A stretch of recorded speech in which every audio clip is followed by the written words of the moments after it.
না না, এই হার আমরা কিছুতেই মানি না। সাকিব আর মুস্তাফিজ আমাকে মনে কষ্ট দিচ্ছে, তাই আমরা এই হার মানি না। দুইটা ম্যাচ তোরা ভালো খেলেন না, পাকনামি করছিলি। বাংলাদেশে নাকি ম্যাচ ঠকাইয়া তোরা বাড়িতে আবি, তো ঠকাইলি না কেন? ঠকানোর জন্য তো কম বুদ্ধি করলাম না, কিন্তু কোনো বুদ্ধিতেই কাম হইলো না। কামটা কেমনে হইব? তোরা তো আবার বেশি বাল পাক না।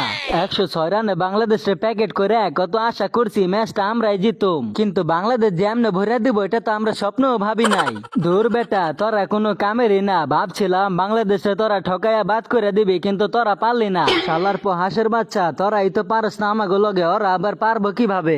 আচ্ছা ভাই, আপনাকে নতুন পোলাডা কেডা? পোলাডারে চিন্তাছি না, পোলাডা অনেক খারাপ। আরে বেটা কোস কি, ওরে চিনুস না? ওর নাম হয়েছে সাকিব। তাহলে ভাই সাকিব ভাই তো আস্তে আস্তে বল করে, তাহলে আজকে সে এত জোরে বল কিভাবে করলো? আমিও তো বুঝতাছি না। সে তো স্পিন বল করে, তাহলে সে পেস বল কিভাবে করলো? নাকি দুটোটাই করে? তাহলে বাংলাদেশ মনে হয় আমাদের সাথে দুর্নীতি করছে, কারণ সাকিব করে স্পিন, তারা দিয়ে পেস করাইছে। পুরান পাগলেরই ভাত না, এখন দেখতেছি নতুন পাগলের আমদানি হয়েছে।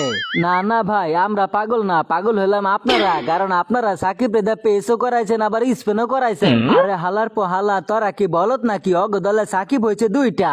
তাই নি ভাই, আগে কইবেন না। আগে কমু মানে তোরা খেলছস, তোরা জানোস না? তোরা তোদের প্ল্যানিং সাজাই নিবি না? প্ল্যানিংটা কেমনে সাজামু ভাই? প্ল্যানিং করলাম এক সাকিব রে নিয়া, ভৈরা দিল আর এক সাকিব আইয়া। হালার হালারা, তোরা পারস না এক সাকিবের লগে, আর এখন আছে দলে দুই সাকিব। তোরা কেমনে পারবি?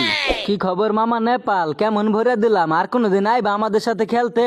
আপনারা দেখলে তো মনে হয় আপনি খুব শান্ত ভদ্র ভালো একজন মানুষ, কিন্তু আসলে আপনি একটা ডাকাত। কেউ কেউ এইভাবে মারে।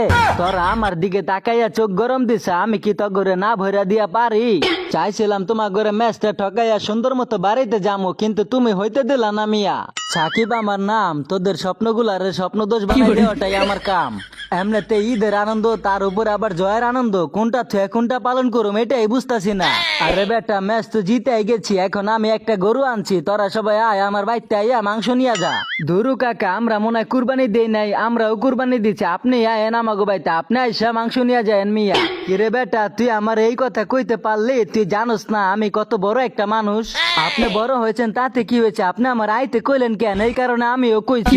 আরে বেটা, ম্যাচ জিতছি না, মনটা পুরা চাঙ্গা, মনের ভিতরে অনেক আনন্দ, তাই আনন্দ ঠেলায় কই হালাইছি। ভাই আমার এক টুকরা মাংস দিবেন ভাই, আমারে কেউ এক টুকরা মাংস দেন না এইবার কা। আরে বেটা রশিদ, তুই কান্দিস না, তুই আমার বাড়িতে আয়, আমার বাড়িতে আইসা তোর যতগুলো লাগবে তুই নিয়ে যাইস। তাহলে ভাই আমার এক টুকরা দুই টুকরা দিয়েন, এক টুকরা খামো আমি, এক টুকরা খাইবো আমার বউ। আরে বেটা সমস্যা নাই, তোর যতগুলো লাগবে আইসা নিয়ে যা, কোনো ব্যাপার না।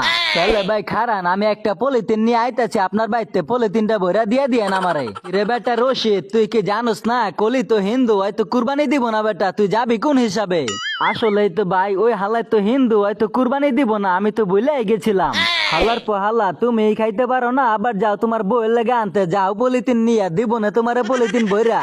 কলি ভাই, আমি একটা টুকরো মাংস পাই নাই, তাই তোমার কাছে চাইলাম। তুমি এইভাবে আমার মনে কষ্ট দিতে পারলা, তোমার বিচার আল্লাহ করবো। থাকগা রশিদ, তোর ওর বাড়িতে যাইতে হবো না, তুই আমার বাড়িতে আয়, আমার বাড়িতে আইসা মাংস নিয়ে যা, আমি কুরবানি দিতাছি। আচ্ছা কাকা, তাহলে আমি আপনার বাড়িতে আইতাছি। নেপাল 2 দিন ধরে আইসা দলটা অনেক ছোট হইয়া মুখে অনেক বড় বড় কথা কইছিল, অনেক পাকনামিও করছিল, তাই জাগা মতো ভৈরা দিয়ে আমরা চলে গেলাম সুপার এটে উঠা।